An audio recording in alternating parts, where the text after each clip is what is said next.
well, welcome everybody to this episode of the Brown Bag Podcast. We're going to be talking about the idea that Dr. Cooks has put out, the power of us, what that means, and how we can make it happen at Chabot. And we're real excited to welcome two guests, Tracey Coleman, who is the dean of, I'm going to say it all wrong, but it's like business and applied tech and business, right? I always forget about the applied tech. For some reason, I keep thinking that, I don't know why this is in my head, but that is in the PE department. I don't know why it's so not connected, but for some reason. So close. And then our Scott Hildreth, who's retiring, going to be what do they call it? Emeritus, yeah. Right, in astronomy, right? Yeah, and physics. Yeah, it means I get to keep my parking place. Yeah.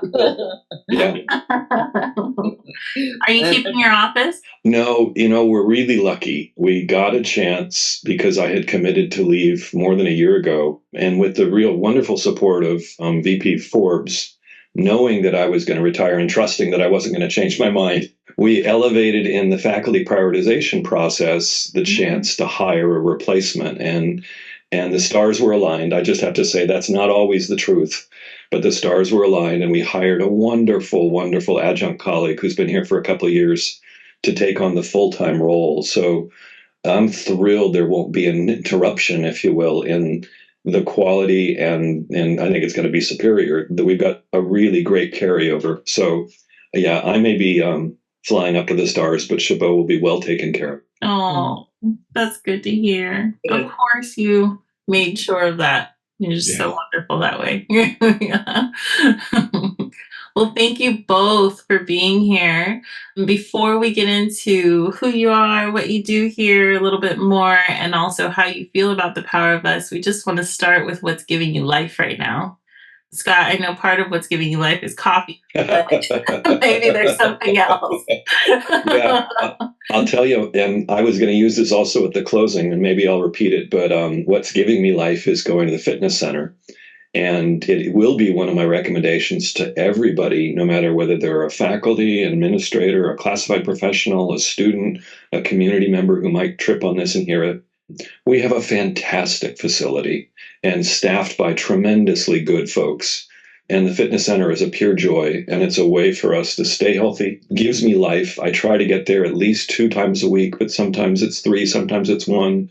There are weeks where we have meetings and I don't make it at all, and I feel terrible. But giving us life is literally that heartbeat, and feeling your heartbeat and exercising and then stressing it and then recognizing you've done something good for yourself translates definitely into our teaching and into our collegiality. So that's what's given me life. I just got off the fitness center and took a shower. Yeah, it's such a great resource. So technically, do faculty sign up for the class? Is that how they... Yeah, so, and I think that's another side we could get into after Tracey shares hers. It's also, by the way, a great way for us as faculty to understand empathetically what the students have to do class web. Because if you sign up for a class and you got to pay for it, you got to register for it, you got to find it, you got to put in the right CRN. Our system is, to me, a whole bunch of hurdles I would love us to pave over. And so, yeah, it's a great way for faculty just to sign up for a class. If you're over 50, you can sign up for the healthy aging class, but you can sign up for a regular PE class in the fitness center. What a neat resource. That's the power of us. I'll leap ahead to our theme. That's a real great illustration.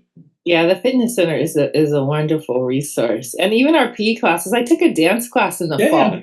And it was really fun. So Tracey or Carmen, what's giving you life? I'm trying to be very intentional about that response. Because there's so many things right now, thinking ahead 2 weeks from now.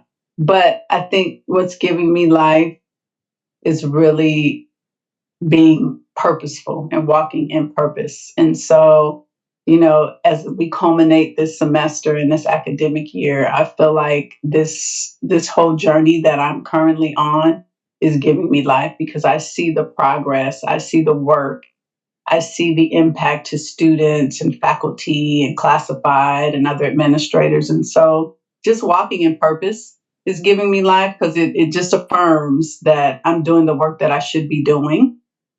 And so that, at this stage in my life, that brings me joy. And so I think that's really a thing that gives me life, aside from the personal aspects of who I am for my family and, to Scott's point about being healthy, something I'm very, very, very focused on. And so all of those things, they just encapsulate who I am and what gives me life every day. Well said. Yeah, beautiful. Well, I don't. What's giving me life is probably something really corny, which is, I would say that Chabot is actually giving me life these days. We had an event on Wednesday, our Spirit Spark event, and I was celebrating faculty that are doing a lot of equity work. I don't know. I was just like pleased with everything that people shared, but also just like there were a lot of deans there, and I got to like hang out with not VP, President Cooks, and VP Forbes, and I just like so many people at Chabot. And I was talking to someone about just like, it is really, I don't know, I just feel really lucky to have a job that I like. I come from working class parents that just had to work and didn't necessarily like their jobs, but they had to work. And I just feel so much gratitude that I have a job that I like and I get to work with people that I like. It's a huge gift. And I'm just trying to, even when, like, we just met with Virginia, we were talking about the systems and the bureaucracies and, and there's challenges, but amidst all those challenges, I'm just really trying to stay grounded in the gratitude that I feel to get to work at Chabot. So it's cheesy, but it's true. Good. Yeah, it's definitely a privilege to be able to work with great people, right? Yeah. To love what you do. It is definitely. And like you said, a lot of us didn't have parents that got that and saw what that felt like. And so it's definitely, yeah. Monique, we get to talk about like stories all day with people. I know. I know. I know. It's really great. We are very, very lucky. And even though we are super, super lucky, what is giving me life is summer break, y'all. Like, yes. Love you, love you, love you, love you. Gotta go, right? I will miss you. I need a break. I have like this little moment in between like my son getting out of school and summer break starting for us. It's like only 3 days. But it's like 3 days where I get to drop them off at school and also have nothing to do. And I'm just like, oh. I'm just looking at those 3 days like, oh, I'm just gonna like all the things you can do in those 3 days, right? Right, all the things you can do, So like that's giving me life right now. So I'd just like to thank you all for being here, especially at this point in the semester where everybody is so busy and also trying to figure out like how to end the year and how to end the year in a positive way for sure.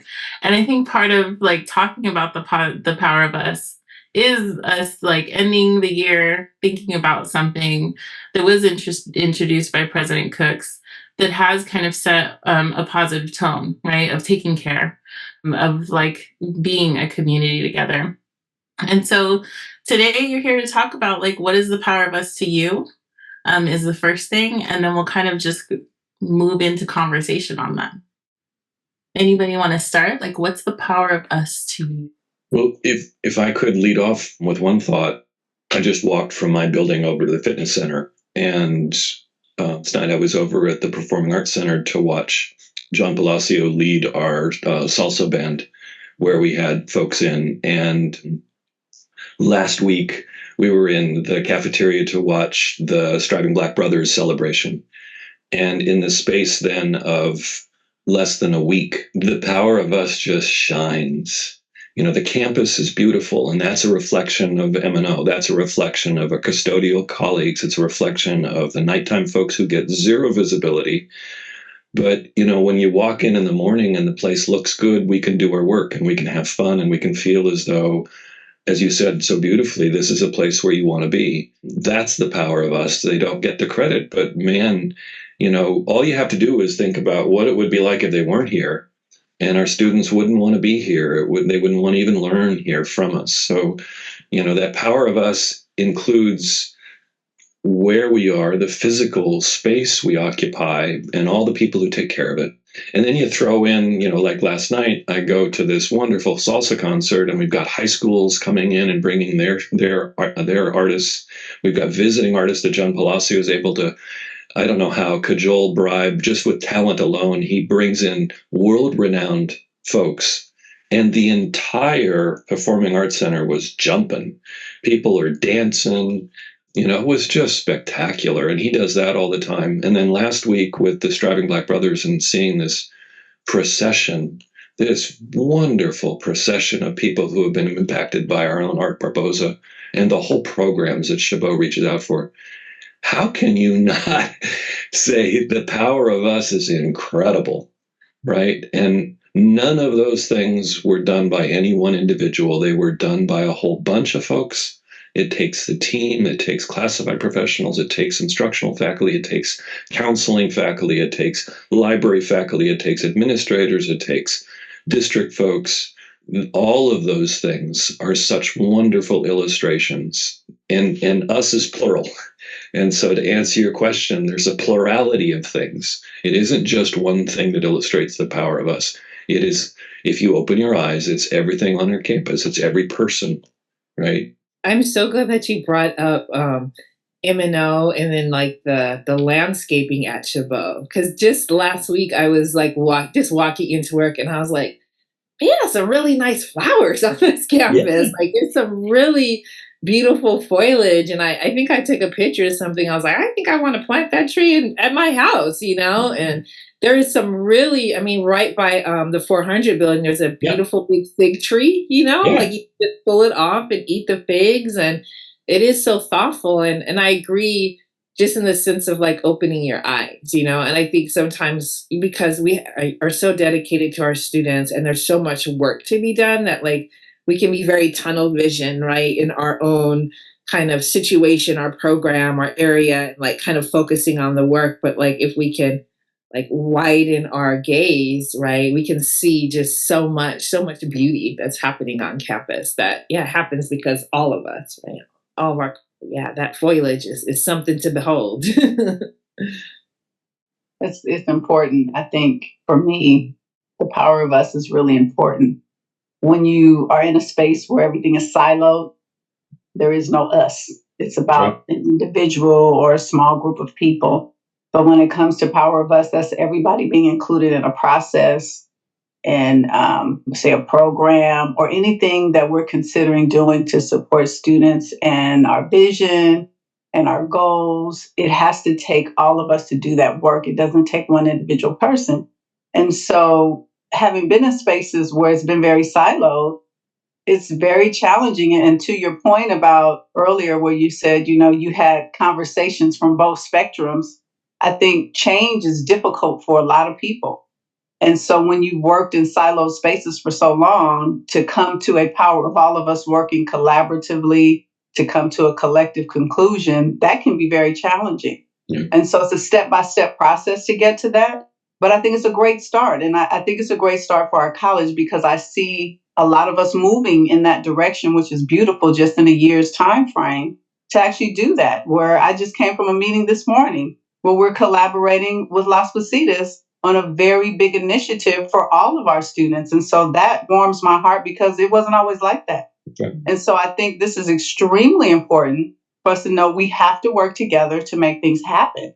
So to do that inclusively in every area that we're in, I think that's what the power of us means to me. And I think both of you hit on something so important. It's like, the widening of the gaze, the seeing people, the, like kind of working with each other and seeing how each other can kind of contribute to something feels like the power of us, like the reason to create the phrase and to say it over and over again is to remind us to be intentional about it. It's okay, like it's great that sometimes we have this moment where like just really kind of appreciative or we remember to include other people's voices, right? But to actually create it as a practice, to make it like the way we roll, Yeah. it has to become habit, right? So you have to do it over. I come from a Catholic background, so it would be like 40 days. Like like it takes at least 40 days. Like every day you have to do it over and over again, right? And so like kind of like making sure that every part of your day you either recognize the power of us or are working within that, for me, seems like that was part of the intention of rolling it out to the campus as an initiative. This is something beautiful, which it is, but also that let's be very intentional about this. Let's hold each other accountable to the power of us. Does that make sense? Yeah. A lot of sense. Yeah, you use really good words. Tracey used that word intentional right at the very beginning. The alternative is accidental, right? It's lovely to notice it, and it's really fun to notice it and share. But we want the power, which is energy and motion, right? Energy and time. We want that directed. It isn't just an accidental, oh, I noticed it, isn't that nice? It's okay, then what do we do to recognize the contributions and then encourage that they continue, whether it's a new initiative with LPC or whether it's, I think another neat thing about this time of year is I always love, and now for 35 years, I felt like it's my responsibility, nominate somebody for the Chancellor's Award, nominate somebody for the Carlson Award, nominate somebody from your division or your area that you've worked with. That recognition is intentional, and it needs to happen, and it needs to happen not just at the end of the year, but that's okay. If it's happening at the end of the year, great. Take advantage of it. Celebrate each other and the contributions we're making. Ask each of us to recognize somebody around us that's made our work better because of their presence. That's another us, right? Of, it's not just you're here, but you're held up by other folks, and you hold them up too. And I think that's a fun way to look at it. You mentioned that there might be some colleagues who don't embrace the message yet, or as you said, Tracey, so well, that they come from a siloed background, or they come from a place where they weren't even encouraged to, and maybe they even tried and got swatted down. And so they've deconditioned themselves to want to participate in collegial activities.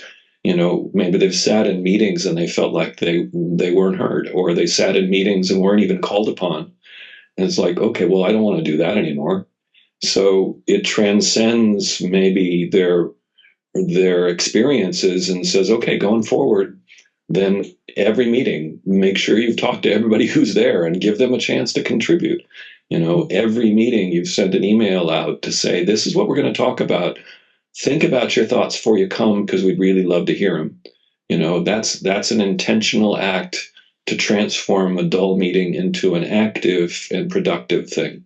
There are a ton of these that when we encourage each other to be present with one another, I think we can make enormous strides. And we're going to have to, because Tracey's spot on. The future for education, not just community college education, but the future of collegiate education is going to be fraught with some really big challenges, and we better move to them or we're going to get run over and run by. So we need us, because it's going to take all of us to take on the challenges of AI, the challenges of student preparation, the challenges of the legislature removing the idea that we could have a placement test for mathematics. And students are going to come in and I'll take calculus, and they're not going to make it. What are we going to do about that? And how are we going to redirect them? That's going to take everybody. That's going to take counseling. That's going to take A&R. That's going to take financial aid, because it has impact there. It's going to take not just the math faculty, but all the science faculty to rely on the math students to go then populate. I mean, this is that pyramid of the student at the top and all of us holding them up. But a pyramid to hold the top is really a big, broad base. And that's, again, the us. I love that. I love the pyramid analogy, because as you were talking about that, Scott, I was thinking about the whole AI piece. because it's a huge, huge, huge impact. And I think most people don't even understand the impact to us as a district and a college, because if we paid people Yeah, and they were not students, we've now got to pay the state back. that's And right. we actually do, because that happened. And so those are huge financial impacts on top of a budget that's being cut. And so, when we look at that, to your point, Scott, that pyramid, we now have to come together as the bigger base to say, how can I help you? I even reached out to Director Leno. How can I help you look at some of the faculties? What am I looking for? Help me, help them. And we can all do it as a team to really figure out, not to put all the burden on them, but we're in this together to Yeah, help each other work through this so we can better it for our students who want to get in versus the fake people who are doing this.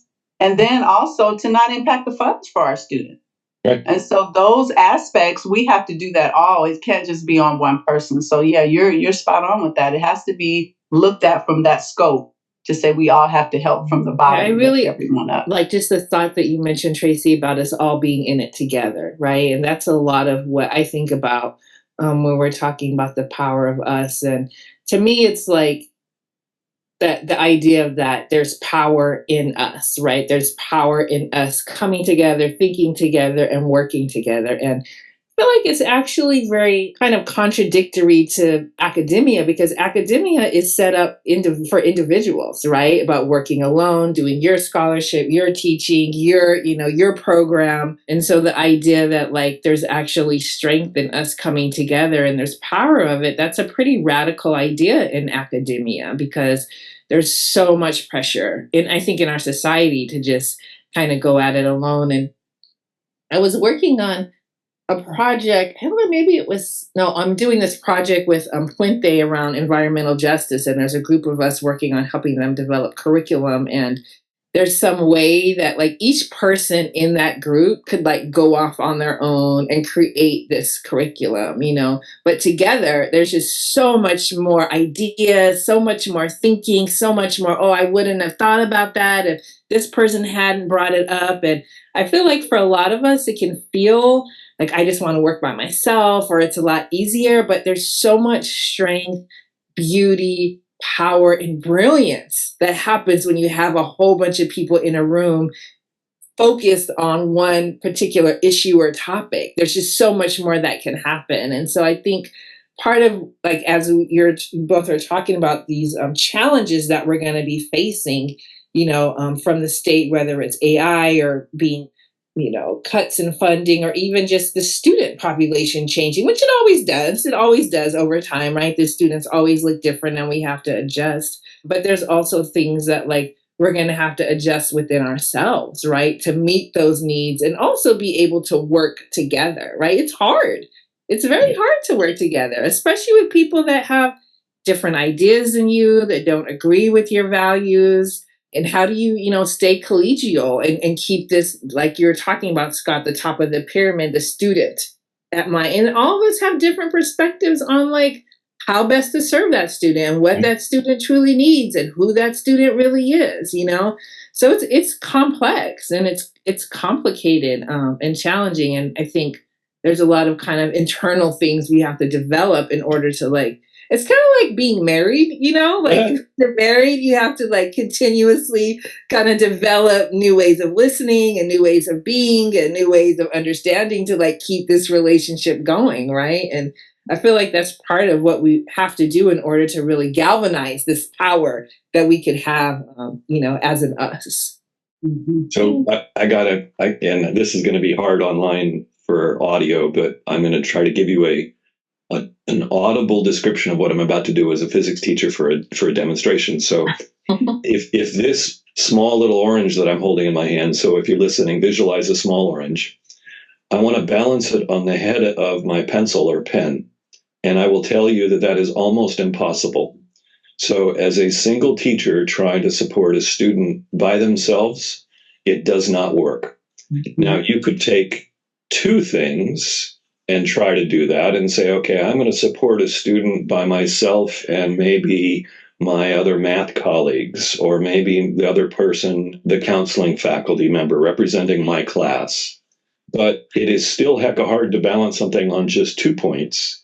But if you build a pyramid and you've got administration and records A&R, you've got financial aid, you've got counseling, you've got instructional faculty, you've got library faculty, you've got M&O making the spaces good, you've got administration, you've got programs, you've got new initiatives. Oh, by the way, don't forget Arnold Pacquiao and clubs, right? That pyramid that we offer, I can hold up anything, right? I can hold up this orange, I can hold up a billion oranges. The three-dimensionality that Chabot offers, the ability for us as a relatively small college to support our students in so many ways, to me is such a powerful model to us to remember. You're spot on that I cannot support my students effectively all by myself. I might think I could if all I want them to do is understand physics for next Monday's test.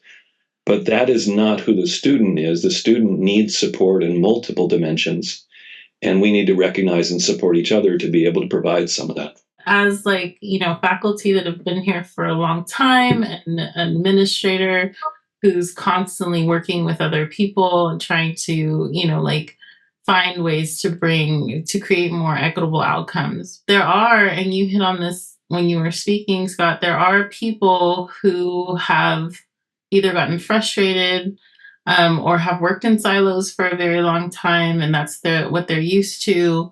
I think Carmen and I are always kind of trying to figure out ways to bring people in, but of course there's a group that doesn't want to. So it's kind of like, what is some advice? Because here in the room, we're speaking to the room, right? Like we all are like, yay, power of us, right? And there are other people, most of the time, the people that are listening to the Brown Bag podcast are people who are also like, yay, let's try, Yeah. right? Yep. So what advice would you give to people when they are in a room of, their colleagues across campus to kind of get people in, considering the different types that are in the room, the person that's been hurt maybe by the institution or the person that's been siloed by the institution? What's some advice you can give about how to actually join or have them join into the Power of Us and feel good about it? I would like to, if I could, Scott, start that conversation, because I Please. actually have these quite frequently. The question I always start with, because I ask more questions than I provide answers, because I want the person to tell me their issue of not being part of that. Why did you take this position? Why did you come to Chabot? Because you have to be able to answer your why to do this work and be collaborative and inclusive of how we're going to accomplish an end goal, right? And so once they think about that, then they start to answer. I say, okay, so why would it not be effective to work with your colleagues to make A, B, and C happen? And once people start to really think about their own answers, they start to respond differently. And so I've noticed that in my own space, there's, people have been through trauma, and that trauma has impacted how they work. And so I'm very empathetic. So empathy has to be applied to people to really understand. If you're not empathetic to people's positioning or who they are as an individual, you can't accomplish that anyway. We have to do that with our students, with each other. We just have to do that in general. And so the lack of empathy is not going to lend itself to want somebody to be power of us. They're going to stay in that same mindset and not really care about it. So I encourage people to say, think about why you came here. And there's no harm in saying, I'm done with this type of work, or I don't want to do this work anymore. People say that, and it's okay. We're not going to harm you for that, but you need to move on to find something that's going to bring you joy, that you're passionate about, because if your passion's left, that's going to be demonstrated throughout the campus, throughout the community, throughout the everybody's going to see it. So that's counterintuitive of what we're trying to accomplish. So it's always about having those conversations and making sure people understand what it means to be empathetic to others. And if we don't first do that, we kind of lose ourselves in the dynamic and the structure of what we created. Because to Carmen's point, what we're creating in this type of environment, we're really a community college, right? That's the very reason why I didn't work at a university. This is more focused on the community and the aspects of the community. So I don't have to sit down and do research where it's all about me and the work I've done for the university. I'm actually working with people to make every situation better. And so if we're looking at it from that holistic approach, that brings that together. But the advice is really, how are you looking at it when people are pushing back on it? How do you see yourself in this space? And we really have to ask those challenging questions to get a true and authentic response. Yeah, wow. Wow. I would like to just take that excerpt, please. Can we take that recording of just what she said and then send that out? That's beautiful. That was absolutely. But I had much more very tactical, practical, small things, not the beautiful thing you said. If I want colleagues to participate in meetings when I chaired facilities and chaired distance ed and shared technology and a couple other committee meetings and 35 years of committees, my two secrets were A, bring food, right? I think when we get people being human and just sharing bread and sharing a drink, we help to break away silos. And then the other thing is, you do not have a meeting where people have not had a chance to say something. And as chair, I put them on the spot and I say, what's your thought? You're here, don't go to a meeting without saying anything. Because if you go to meetings and you don't say anything and you think I've then fulfilled my obligation, I want to say, no, you haven't. And just as Tracey said so beautifully, to ask, why are you here? I would tactically, why are you here in a meeting representing your colleagues if you're a division rep for a college?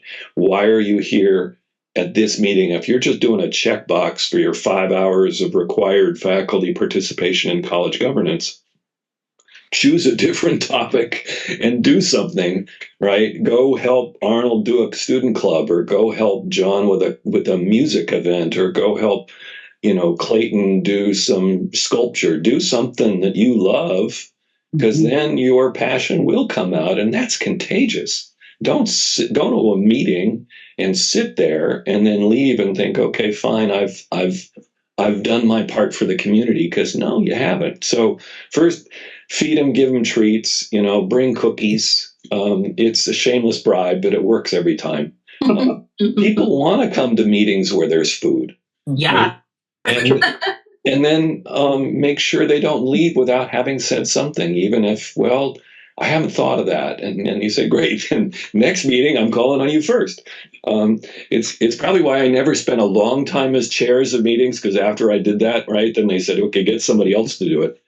I did think it worked, and I really did get folks who said they really enjoyed coming to that particular committee because they felt as though they were seen and heard. And I'd argue that if we want the best out of our colleagues, because we are surrounded by brilliant people. We really are. We just need to find ways to have them get that brilliance out. And whether it's initiatives and new things, not only just asking, why are you here, or why were you here? I'd also ask, what do you want us to be? Look forward 5 years. What do you want Chabot to be? And then how are you going to help us get there? Right? What do you want Chabot to be in 5 years? Where are we in the educational spectrum in Hayward? Where are the students in 5 years? One thing that I would reflect back on Power of Us, if I could, and this is from a STEM perspective, so it may not apply to everybody, but in science and math and engineering and technology in particular, our country has fallen way, way, way, way, way behind in terms of developing the skills necessary to create the engineers to drive innovation. China and India and countries everywhere else in the world are doing a much better job preparing students to do that.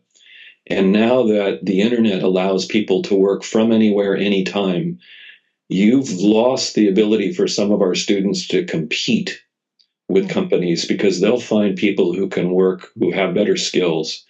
So if we're facing that, and we can't change the system all by ourselves, what we can do is say, okay, what could we do to give our students skills that are going to be marketable? They may not be the best in the mathematics that somebody else has, but you know what? What our students could do is work together better, because any company who does not value communication skills, collaborative skills, group work skills, they won't be successful. And I think that's the power of us too, is getting our students taking communications classes if they're engineers, right? Getting our students in environmental science to take the biology and the physics classes so that they understand some of these issues. holistically treating our students and giving them opportunities to speak, to demonstrate, to participate, getting the forensics teams speaking out in front of more than just the forensics club. Those kinds of things bring a student into Chabot and holistically give them skills that are not in a particular class or a discipline. They leave Chabot able to compete at Berkeley, compete at Harvard, compete at Cal State, compete anywhere they want to go, if that's what they want to do. And even if that isn't their aspiration, if they're just trying to get an AA degree, they leave here with skills about working with people collaboratively. If we model that ourselves, that goes down to the students. They see us. When they see, I wish they could see this, Monique and Carmen. I wish they could see your smiles. But if they see us working together in little initiatives like this or things, if they see us, that's going to seep into their fabric. And they recognize, that worked. This is what you have to do to be successful. That's another thing that we can pull people who may have been ostracized or may have been put away and not ever felt as though their voice was valued. Find ways to get them to team teach, find ways to invite them in for talks, find ways to cross-pollinate stories. You said, your stories and stories that we each have make us unique and make us valuable, because that means nobody else has our story, right? Each of us has a story in the universe and the world. No one else shares, other than those weird science fiction movies where there are multiple universes and the same people. I won't go there. But that's real. Yeah. Right. But anyway, you get the idea. I think the power of us also is recognizing that when we work together, just doing our jobs, doing what we're trying to do for the community, that's an illustrative kind of process that I think will translate to students. I think they will pick that up. It may not on the surface, may not sink in initially, but I have a feeling that later on, when they've left us or they're out in their workforce and they've remembered what they got from us, they realize that we planted a seed and it's grown.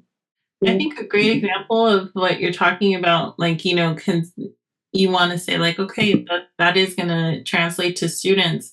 I think when we look in our learning communities in which students have actually spent most of their college career time in the Power of Us, right, in a Puente or a Moja or a Sin, where they've seen a network of support and different people working together, that they actually develop, that's the way they navigate college. Yeah. Is by doing that. And I have definitely seen a difference, working in Emoja for a really long time and then working with the general population, that the way in which students navigate and get through college and think about college is very different than the way I see it when I was in Emoja, right? A Gen Pop class, you can have people who are in even the same classes, right? And they never actually work together. Yeah. Right? They'll be in my class and then they'll be in a science class together, but they don't pull on each other, right? Whereas when I'm in my special programs, they're every single class, they're with each other, right? They're pulling on each other. They're talking to each other. They're working with different teachers and things like that. And they know that you're working together, right? So they know that you know about each other. And it does make a very big difference. It does make a huge difference. Yeah. Tracey, did you want to add something? No, I was thinking about that perspective. And I think about when I was a faculty and I always had, students do team projects.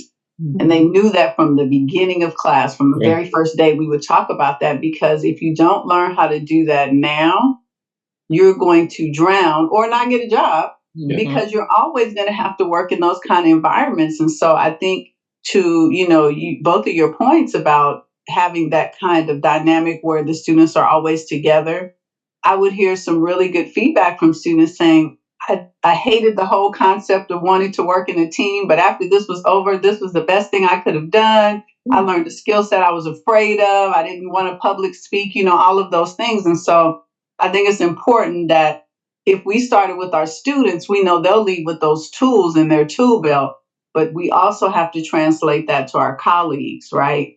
And so one of the other things I was going to say that I've started incorporating even my division meetings, we have icebreakers. We have important little nuances where people can talk about themselves and get comfortable just being themselves, being a human being, before we even talk about work. And so that has to be an important check-in that we do with each other to make sure we're all okay and that we're healthy and that we're okay to do this work because it's hard work, but we have to be okay too. So that check-in needs to happen as well. So I think that's another important aspect. We have to check in with each other to make sure we're doing okay. Yeah, I wanted to just say, I mean, I think that both of you, Scott and Tracey, are hitting on a real important piece around just being human. It's like, how do we create spaces at Chabot, whether it's a meeting or our classrooms, that allow us just to be humans and not be robots, or AI robots, right? And just really try to show the value of being human. And I really like what you're saying, Tracey, in regards to the meetings. I think we've tried at the CCPG to model this idea of doing new and goods at the beginning of a meeting, right? So anytime we're having a CCPG meeting, everybody goes around and says one thing that's both new and good in their life, and it's just a way of creating that humanity, building that empathy, getting to know each other more. You could see, you're like, oh yeah, I remember you said that thing, and you could check in with them later on. And I think to your point, Scott, about talking in meetings, it's like sometimes if there's an icebreaker where everybody has to talk once, then people are more likely to speak again, right? So, and it's an equity issue, right? It's like an equity of voice issue. Like, how do you make sure that everybody's voice gets in the room? And sometimes we have to be very intentional about it and direct about it, right? Because it doesn't just, and it's just the same thing in our classrooms. We have to do these projects in small groups and create these kind of structures so that equity can happen and student voice can come out. And the other piece I wanted to just touch on too, Tracey, is that you mentioned the trauma, right? And I think that the trauma that folks have experienced in the institution does make it hard to work with other people, and you were mentioning this too, Scott, like if you came to a meeting and you got shut down, or, somebody didn't like your opinion, or you felt humiliated or shamed, you may not ever speak again. You may not ever want to be on a committee meeting, or if you just got into it with a person, maybe. And sometimes it's also like I have to remind myself that maybe that person was just having a bad day, like something else is going on, and not to take it personal, And I think for faculty, a lot of us, we're going to be here for a long time. A lot of us are going to be here for 25, 30 years. Again, thinking about a marriage, how you want to be. You can't be mad at your partner forever. You got to figure out how to forgive. You could divorce, you could quit Chabot. That's always an option, right? But if you're in it for the long haul, it's like you got to figure out how to either, go to the person and kind of, what's the word, repair, the harm or the hurt that happened, or how to forgive on your own, how to let go. I mean, there's things I could sit here and think about from the past that would get me so heated, but it's in the past. And a lot of times those people aren't even here anymore. So what's the point of just holding on, right? Especially if you're have this bigger vision for how things could be. And it's challenging. But I think there's part of it is we all want, I think this is a part of the white supremacist culture, right? Where it's just be professional and just come to work and do your thing. And it just kind of divorces you from this human part where it's we do get hurt. We do have trauma, and you can't really separate that from the workplace. And so there's that whole aspect of kind of personal growth, that you have to do in order to make this idea of the power of us really even happen. You got to be able to look within yourself, and you got to talk to people and clean things up and challenge people. You got to be in community with people, and that means having tough conversations sometimes, but also I think to your point earlier, Scott, that building each other up, appreciating, saying, positive things to each other. And we forget to do that sometimes. So how do we even ritualize that more? And I love all the awards, but I feel like they always come at the wrong time. It's I'm so busy, it's oh, I gotta carve out time to fill out this long form. And I want to say these wonderful things, but I have to grade all these essays. So it would be great if there were just, I don't know, more opportunities, or just getting, reminders earlier, or just something, because that culture of appreciation, that is the thing that really helps people feel welcome, helps them feel like they're contributing, helps them feel like they're a part of something bigger than themselves. Very well said. I'd agree. So, where is somewhere, this is our last formal question. I'm going to kind of two-part it. If you guys could think about somewhere that a concrete example of a place that you think we're doing the power of us very well, and where is somewhere that we really need to improve. So somewhere you're like, that we got power of us down right there. We can see it right there. Here, we need some work, right? So where do you see us doing it well? Where do you see us needing some improvements? I think with me being here the shortest time of all four of us, I think where we're doing it well is with students. I think we do come together to do what we need to do for students. I think we do that well. I've seen many different avenues of people coming together and celebrating students and trying to make sure students get everything they need. I think about our new basic needs that we're supplying the students and our space that we've opened up and all the graduations that are happening and how everybody comes out. So we support students in all kind of aspects. What I think we need to work on is supporting each other. So I don't think we do that very well. I think to all of the things that we've all talked about today, those things really need to be nuanced in every space that we're in on campus so that not only does it work from the inside out, it also works outside of the space that we work in. So into our communities, when we're working with partners that, we collaborate with, all of those things need to translate because I think it's partially happening, but there's more work to be done. So I don't want to say it's not happening. It is happening in some spaces, but some areas it still needs to be done because I think we're still stuck to what Carmen was just mentioning, what we've always done. Mm-hmm. And so a lot of what we always didn't work. So we got to do it better. And so it's really understanding how does that look and how do I get there? And so really helping people to see that aspect and to continue to work in creating a more positive environment with each other and for each other. And so I think that's where we need to do the most work. I don't think just because you've been here the least in terms of the number of years, that takes away anyway from what you just said. Indeed, I would say that means that perspective you're sharing for us is even more relevant because I'm coming at that question from 35 years and looking back on some of the things we did a long time ago, we're not doing now. I was part of something called ISLS, which was the Interdisciplinary Studies in Letters and Science. It was one of the prototypes for a community collaborative group student, all students of the whole thing took 4 classes from us. We team taught. It was fantastic. I'd love to see that again, but I like what you said, Tracey. I think when I applied to NASA, on behalf of Chabot, it was exactly what you described. It was that as a team, we are committed to our students. And I think we're extraordinarily good in offering a huge variety of services and being as responsive as we possibly can. And when we're not responsive, we'll dry it. I mean, look at the space we've turned over from the bookstore now into a service center.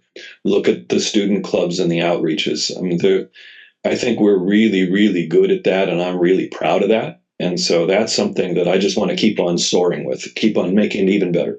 And using that adverb, even better. It's not that if I said, let's make it better, has a connotation that we're not doing well enough. I'd like to make it even better and never stop and saying, well, what can we do to make our students even more successful? The flip side, I think where we've got to go, one is very quickly that I'd like our hiring processes to change. I had the pleasure of working with Tracey and the team that she led to hire one of our new administration of justice faculty. And what I loved about it was that I was a representative from the other side of the campus. I wasn't cognizant of the issues that they had within their local team, but they welcomed me and I felt as though I could try to contribute. I've served on the hiring committees for counselors. I've served on tenure committees for counselors. I think that ought to be a requirement for all faculty. If we want empathy, if we want to support each other, as Tracey said, we need to understand what each other's jobs are. And when only reviews I do are for other science faculty, I do not see the challenges my English faculty or my ESL faculty or my art faculty or my auto tech faculty have. And if we want our understanding across the campus, we need to understand how the folks who aren't here to transfer to Berkeley treat it. I need folks to go over to welding and see how wonderful the welding teacher is. She's fantastic. I want folks to going over from science and math to watch the artists and the musicians teach their classes. I think we ought to cross-pollinate not just the hiring process, but the tenure review and the evaluation process much, much more directly and intentionally, so that we build bridges of, seeing how it is. I remember sitting in and watching Heather Oshiro. She was the counseling faculty member. I was on her tenure committee. And, I sat in the room and, to watch her guide a brand new student into what classes to take, and just to watch both her empathy and her understanding and the depth of her appreciation for where that student came from high school, and teasing out from that student, what a wonderful gift I got to understand that side of campus. And if we want to work together, if we want to really, really leverage the power of us, then we need to understand what each of us does. And we won't if we stay in our silos. So that, I think, is something we can control. I know it's hard. I know it's difficult. I know that not all the colleagues may want to do it, but damn it, let's encourage the colleagues who are willing to, okay, serve on a tenure committee in counseling, serve on a tenure committee for library faculty. Don't leave the library faculty in this island that doesn't understand, and get them to serve on a physics committee. Start doing that kind of stuff and build that in. And then finally, I beg your pardon, but I want food. When I hire a full-time person, I want to eat dinner with them or lunch. I do not want a 45-minute interview where I can ask one question and no follow-ups to somehow encapsulate my recommendation to hire this person to work with for the next 35 years. I want to go out to lunch with them. I think our process needs to be human and get a sense of who they are beyond just their canned answers to some canned questions. So that's my pet peeve, is that I'd like our hiring process to be much, much more comprehensive and human. And consequently, I think we're going to get two things. We're going to show that person we're really serious. They're going to up their game, right? When they're seeing students in hiring meetings or seeing lunch and realizing we're serious. We're looking for a colleague. I'm not looking for just a teacher in a subject. So I think it's going to translate that way. And I think on the other hand, what we're going to get is people who really want to be part of us. Mm-hmm.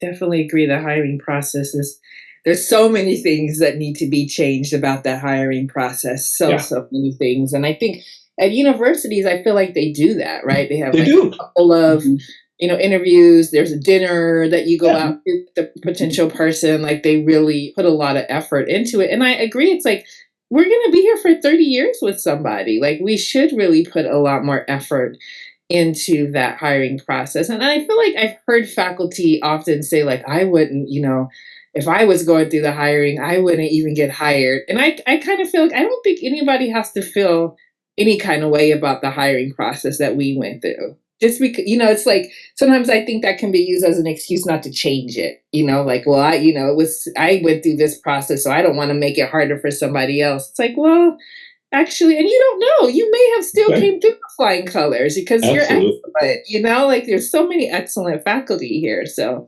yeah, I agree. Like, that hiring process is something that really needs to be thought about more, even allowing people to do Zoom for people who are, especially if we're just keeping it as like a 45-minute thing. It's like, why do they have to be in person? If we did something like you're talking about, Scott, then maybe come in person, but like for 45 minutes that they may not even get the position for, it's like, why can't they Zoom, if they're, but anyways. Soapbox, though. It's a good soapbox, because I had these conversations when he was on the hiring committee. It's just frustrating. And then you have all these bureaucratic time restraints, and then I have to put my HR hat on, plus be the dean, and it's a lot of work. And so I think that process definitely needs to change. We lose great people because of that. We burn out people because of that. It's just a lot. And so I come from an industry where HR is HR. I didn't do any screening like that. They do the screening and they say, how many do you want in the pool? We're going to base it on the number. We'll screen them for, because that's an HR process. It's not my process. I'm not trained in HR. Yeah. So I'm always asking them questions, even when I'm doing the process. So it's frustrating to be an administrator to have to do that. So yeah, I agree with both of you. It has to change. But I wanted to add one more thing really quick as I was thinking about the student aspect. Something that I saw some data from ORPI that was very disturbing last couple of meetings I've been to, and that's our Black students. And so that data is really heart-wrenching for me to know that one specific population we still can't support well enough. And so that's a huge thing I think we got to work on. We're in an environment where we need to work on that. And so I don't know what the disconnects were, because again, Scott, to my point of not being on this campus, very long, I don't know what it looked like before, but to know that students don't feel welcome on our campus, that really hurts me. Yeah. And so we got to do better with that. And whatever that takes to do that, I'm willing to roll up my sleeves and help with that, but we got to do better. That all students feel welcome on our campus. We shouldn't have anybody coming to our campus not feeling welcome.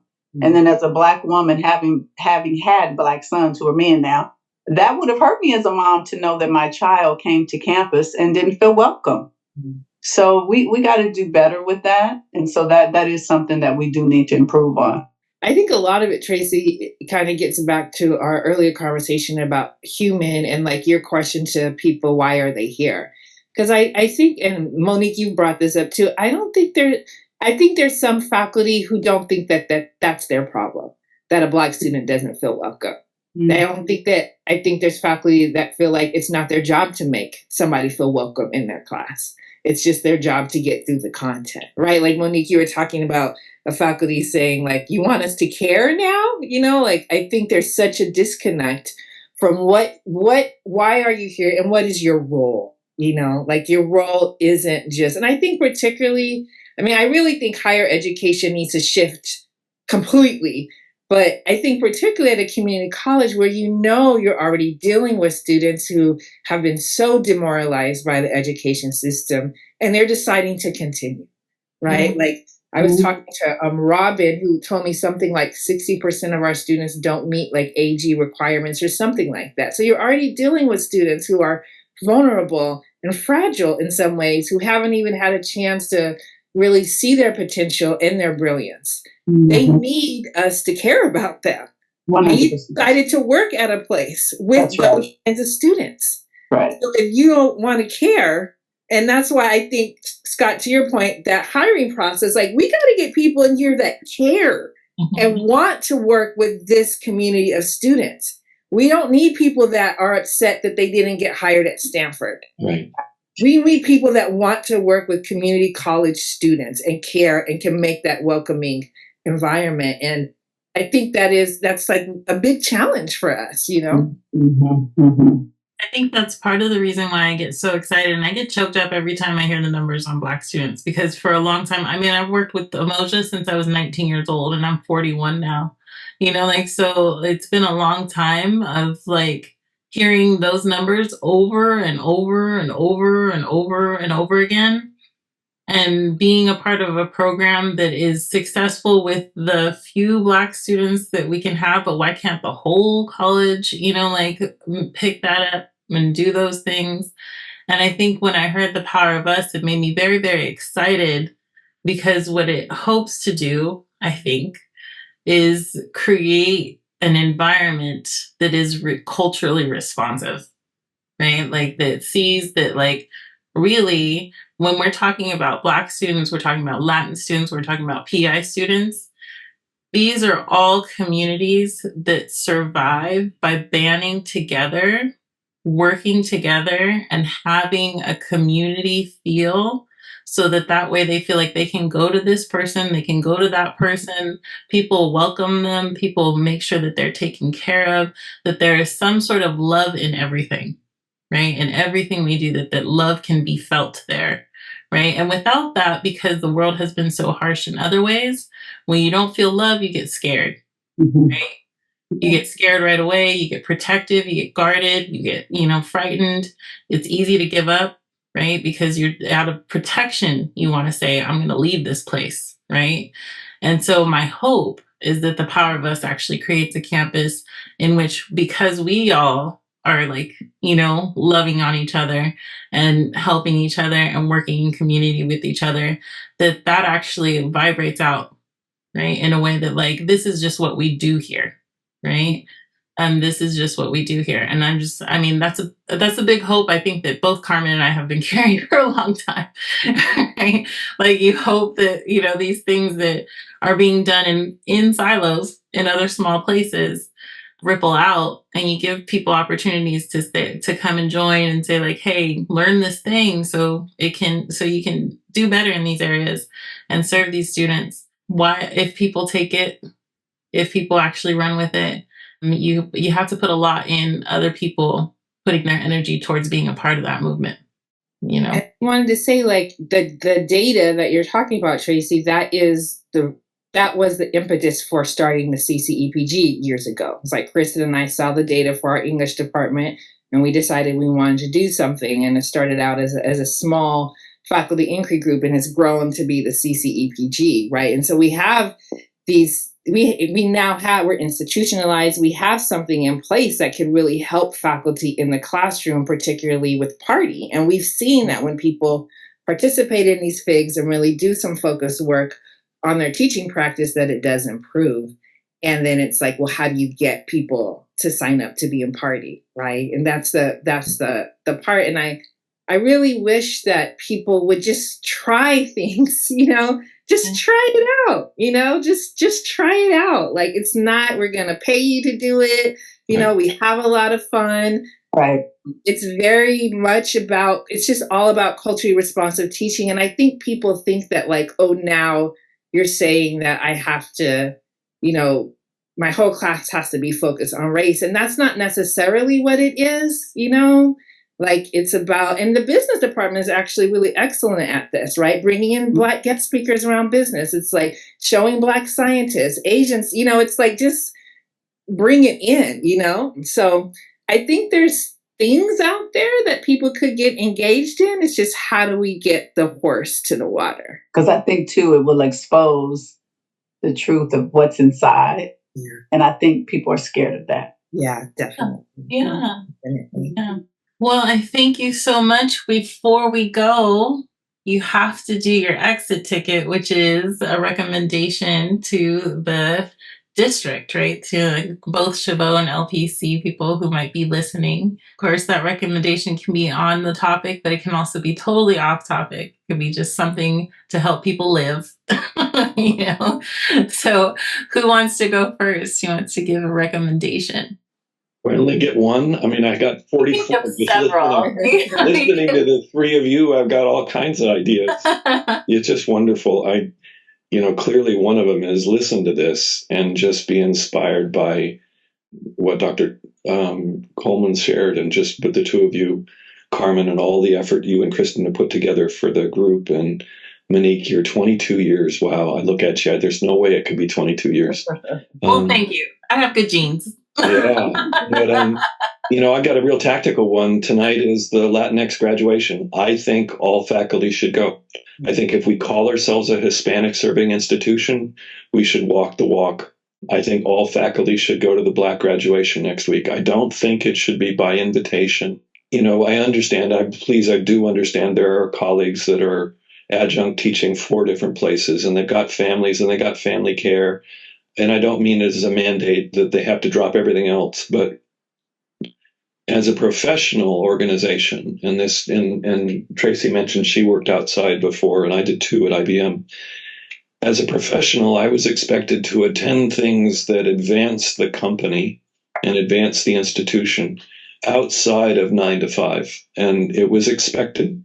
And it was built in, so if you had to do something in the evening, maybe the next morning you didn't have any meetings till 10 a.m. or something, you could come in late. You treat it as a professional, but I would argue that all of the faculty should be going to one of these events over these next 2 weeks, if not more. I would have loved to have seen yesterday a whole bunch of folks celebrating John Palacio with the wonderful work that he does They should go to the Latinx graduation or the APIA graduation next Monday night, by the way, shout out, or the Mesa celebration or the Black graduation. We put in our contract, this is for the district, we put in the contract that faculty every other year must go to commencement. And I would use a word, I won't because this is being recorded, but I think that's ridiculous. Fill in your other word instead of ridiculous. I think that's what we're about, and we all should go. And I don't think it's an option. I think if you can't be inspired by listening to the students and watching their families applaud, right, you're in the wrong profession. Mm-hmm. And I'll shut up now. Agreed, Scott. Well said. I would agree. It's like the best culmination is just to see that. And I've often cried watching those students because I know their struggles and what they've gone through to get to that. So yes, we should all be there. I agree. I think I'm like Scott. I'm trying to find one thing that I can leave and say. I really, really want us to care about each other more, and not.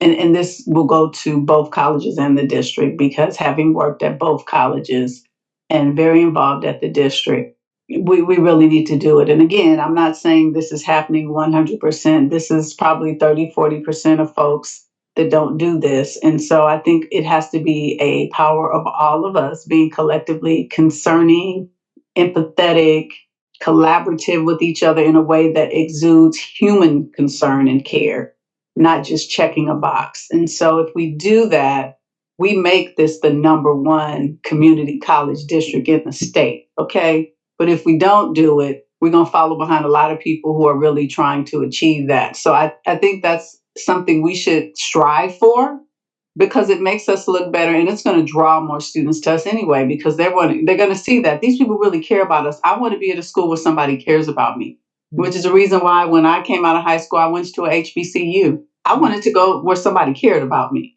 because my teachers didn't. I had two teachers I can still remember to this day who cared about me. But when I went there, everybody did. They were like family. And so our students should feel like that when they come to us. We want them to feel like this is their family when they left home. And when they go back home, they can go tell their parents, no, they treated me like I was one of theirs. And so if we all do that with each other, which has already been said today, it will spill over. It will become infectious. And now everybody starts to see and do. And so that would be my recommendation. My exit ticket is to say we got to really care about each other. Be intentional. Don't be fake. Be real genuine with that and authentic. Yeah, well, my recommendation is to go be in natural spaces. I feel like it's the end of the year and there's still a lot going on, and we need break and we need healing and we need pauses and spaces. And so I think just any opportunity that you can take to I just love looking at Tracey's background, which is Chabot, it's just such a lovely, just like you were talking about, Scott, just opening our eyes is taking a breath. So if we're on campus, just, enjoying the beautiful foliage and flowers and trees and everything that we have on campus. There's a lot of lovely spaces on campus to even go to, just walking to the track is a nice walk. Okay. There's the Knowledge Garden over there that I just went to recently for the first time in years. And it's really, really a lovely space, There's so many, we're so lucky to live in the Bay. Oh my God, the hiking, everything here. So I just would recommend that people just take a breath and go for a walk and just enjoy the beautiful natural spaces that we have here on campus and just in the Bay Area. My mom and I built, well, mostly her because she's really into it, but she helped us plant some flowers and bushes in our front yard. And the other day I just sat there and it was just so nice to be around all these roses and daisies and, just feel the warm breeze. So take a little break in nature. And my recommendation would be, I think it's going to be something that me and Carmen talked before talking to everybody today. Right? And I was talking about exhaustion. And then we started talking about so much invisible labor that happens, invisible emotional labor, just in that labor isn't recognized. And so my recommendation would be for us to kind of stop and recognize, like make that invisible visible. I think you talked about this, Scott, about looking at the flowers and recognizing that somebody actually takes care of those flowers, thinks about when they need to be watered, thinks about when they need to be fed, has a schedule all planned in their head, like has to carry that around with them every day, all the time, and say thanks, like, or even if you don't say thanks, say, I see that you did that.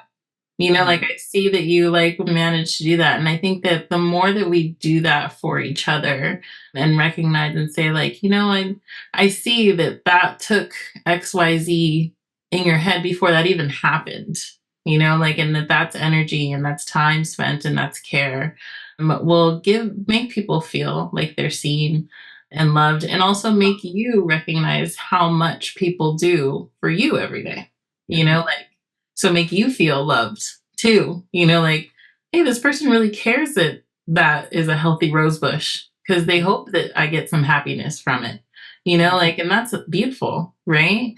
And so just kind of recognizing invisible labor, a lot of invisible labor. Love it. Love it. Great. Yeah. Well, thank you all. You did so wonderfully. You're just like the best. I was like, oh, while I was writing down, we have to have them come back and talk about part-time faculty. Like, how do we have them come back and talk about? I remember I used to do team teaching, and I got to do team teaching with Tom. Yeah. And it was so wonderful. And I've done team teaching with Michael from history. Yeah. It's so great. It's just the funnest thing to do. Isn't it? It really is. It's so fun. But we have not normalized that at all. Like, it's like not a thing we even think about like really doing, except as like a little thing. So it'd be great to like reinstate a team of people that actually do that. So all the things that you said, so many ideas for future things to talk about. So I hope you'll both come on again. Absolutely. So much. This was such a great conversation. Thank you, guys. Thank you.